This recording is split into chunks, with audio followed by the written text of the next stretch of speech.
ચાલો બાળકો, આજે આપણે 10માં ચેપ્ટર નંબર 5 સમાંતર શ્રેણી.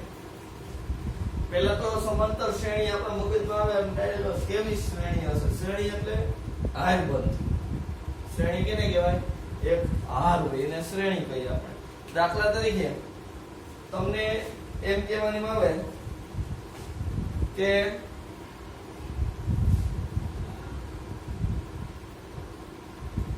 શું કહેવામાં આવે તો કે ભાઈ સમાંતર શ્રેણી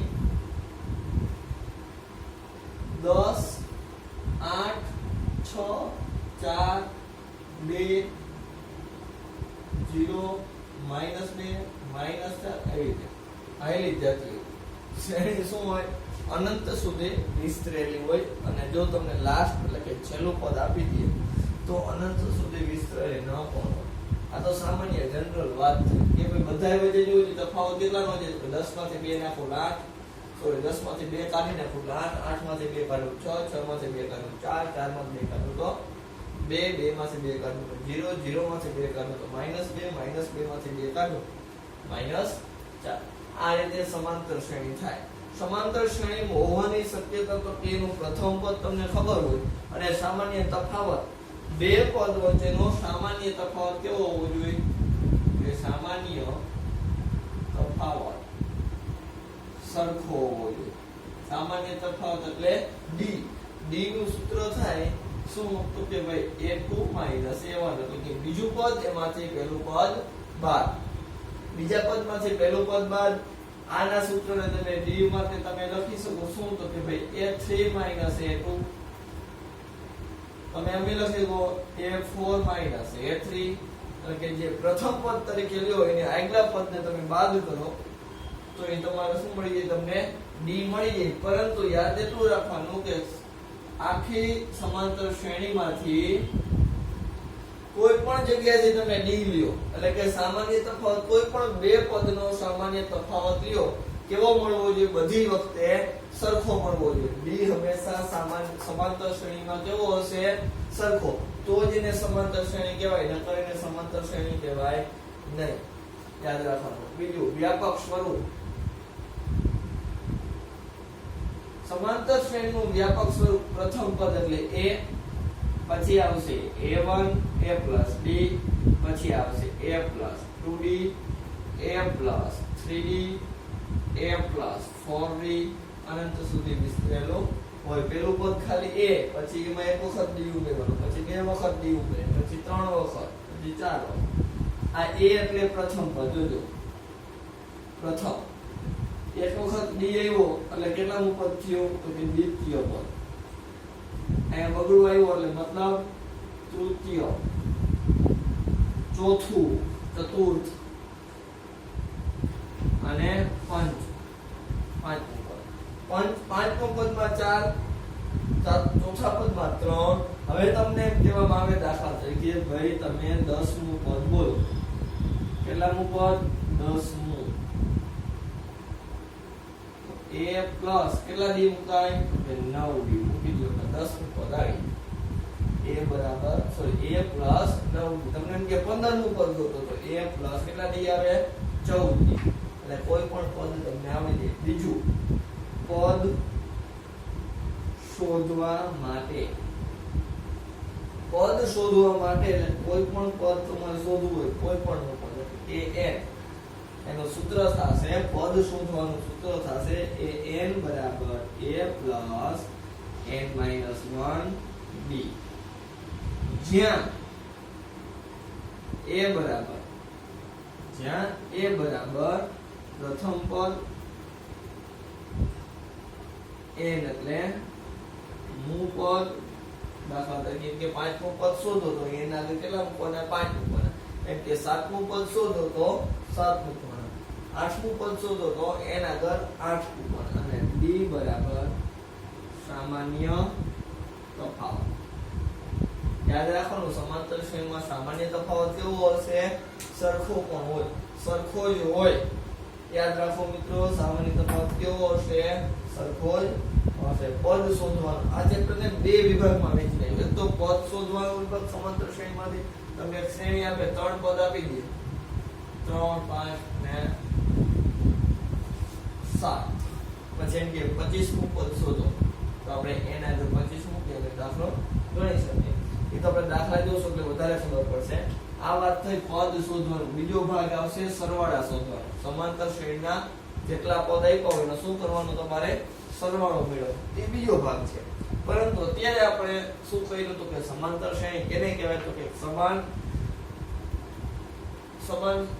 તફાવત સાથે આગળ વધતી હોય સમાન તફાવત સાથે જે શ્રેણી આગળ વધે એને સમાંતર શ્રેણી તમે કહો પછી ડી તમારે શું કરવાનું કે મોટા પદમાંથી નાનું પદ એટલે કે ચોથામાંથી ત્રીજું પાંચમામાંથી ચોથું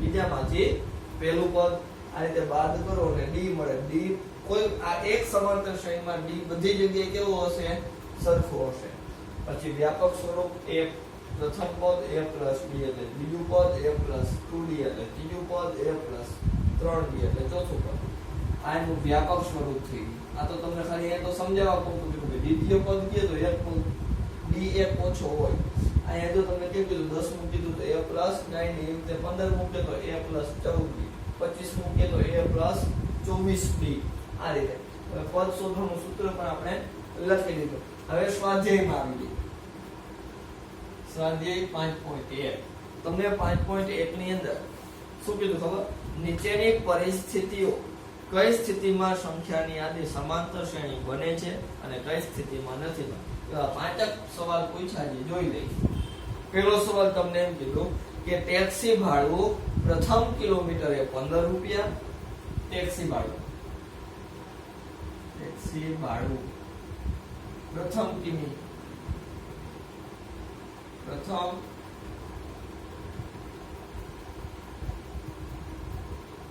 કિમીના 15 રૂપિયા અને પછી 8 રૂપિયા તો પહેલા 15 પછી બીજા કિમીના 8 નાખો એટલે 15 ને 8 23 પછી 8 નાખો એટલે 15 ને 8 23 ના કેટલા થઈ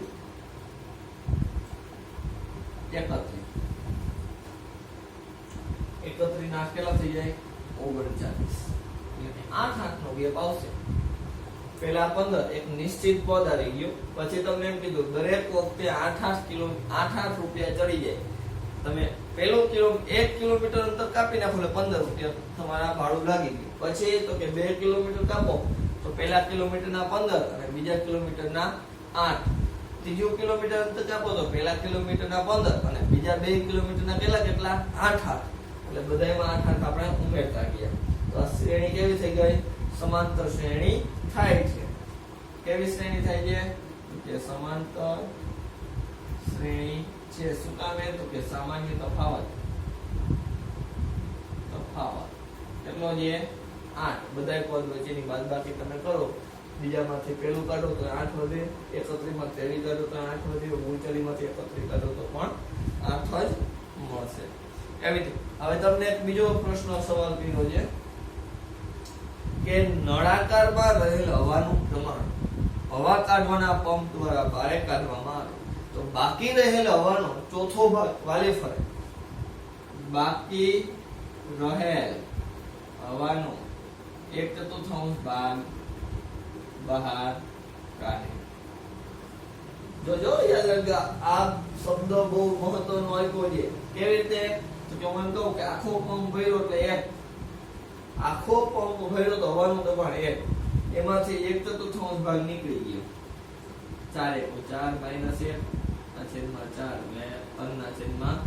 3/4 હવે શું થાય તો કે હવે મારે 3/4 માઈનસ આ પ્રથમ પદ હવે આ બીજી વખત હવા બહાર નીકળશે બીજી વખત બાકી રહેલી હવા બાકી એટલી રહે એટલે એમાંથી 1/4 ભાગ નીકળે તો 1/4 ભાગ અને 3/4 એને ગુણી દે કેટલા વધે ને એટલે ગુણાવી દેવાના એટલે એનો એટલામો ભાગ થઈ જાય ઊંટો 5 નો 1/4 ભાગ તો 5 ગુણ્યા 1/4 અહીં એમાં 3/4 ભાગ વધ્યા હવે એનો 1/4 ભાગ હતો કે 3/4 નો 1/4 ભાગ તો 3/4 ગુણ્યા 1/4 એટલે એનો ભાગ બાદ 3/4 માઈનસ 3/3/16 અહીંયા 16 કરવો હોય તો કે છેદમાં 4 ગુણાવો તો ઉપર 12 માઇનસ 3 છેદમાં 16 એકવાર 12 માં 3 તો 9 ના છેદમાં 16 છેદ ઉડાડો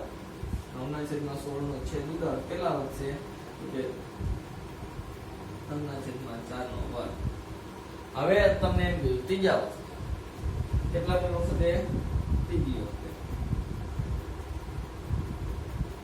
તો કે કેટલું વધ્યું પ્રમાણ તો કે 9 ના છેદમાં 16 માઈનસ 1 ના છેદમાં 4 કેનો 1 ના છેદમાં 4 તો કે ભાઈ 9 ના છેદમાં 16 નો તો 9 ના છેદમાં 16 માઈનસ 9 1 9 અને 16 64 64 કરો 4 મળે ગુણે 36 ના છેદમાં 64 માઈનસ 9 ના છેદમાં 64 તો 36 માંથી 9 જાય તો 27 ના છેદમાં 64 તો 3 ની 3 ઘાત 4 ની 3 મતલબ શું થઈ ગયું જુઓ તો 3 ઘાત સોરી તો કે પેલું 3 ના છેદમાં 4 બીજું 3 ના છેદમાં 4 એની માથે વર્ગ ત્રીજું 3 ના છેદમાં 4 ની માથે 4 ઘાત ડી સરખો આવતો નથી. આમાં ડી કેવો છે કે સરખો નથી એટલા માટે સમાંતર શ્રેણી